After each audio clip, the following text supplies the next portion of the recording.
So ngayon, mag-food review tayo sa fantastic BAKA SM City FAIRVIEW, located at upper ground level. So after ng medyo matagal na pila, makakapasok na tayo.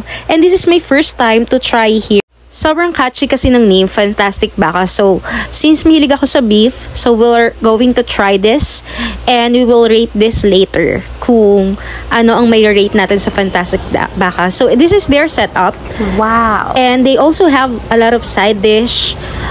They have coleslaw, kimchi, japchae, fish cake, tteokbokki, clam, potato, cheese na hindi mawawala at ating paborito, of course, and beef. We are going to try beef and steamed egg. This is my favorite, kaya titikman natin to.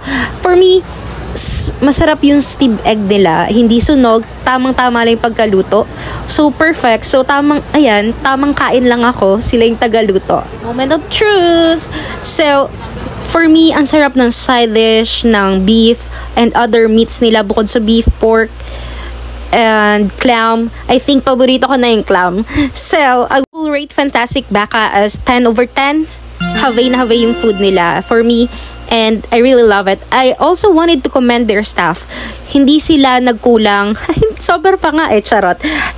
Sobrang maasikaso nila as in. This is my first time na hindi ko kailangan tawagin yung staff kasi sila na yung lalapit sa'yo to change the griller. And kapag may kulang na sa'yo yung side dish or anything or beef or anything na kailangan nyo, nagtatanong na sila agad kung gusto na ulit ng kapalit. Hindi na kailangan silang tawagin. I think they also have enough stuff. Dahil alam rin naman nila yung bugso ng tao at pinipilahan talaga to. Hindi ako no wonder kung bakit Fantastic BAKA yung pangalan nila. Kasi it's so fantastic. And their service, their food are so fantastic. So, probably, I will come back here and, visit them again with other friends and family. And, ayun nga, you can also visit their other branch in SM North EDSA. And dito sa SM City FAIRVIEW, it's located in upper ground level. So for the package that we got, it's 599 plus 120 pesos since gusto namin ng unlimited beef. And sobrang sulit naman siya for the price given na mataas na talaga yung mga presyo ngayon. And I think deserve mo to.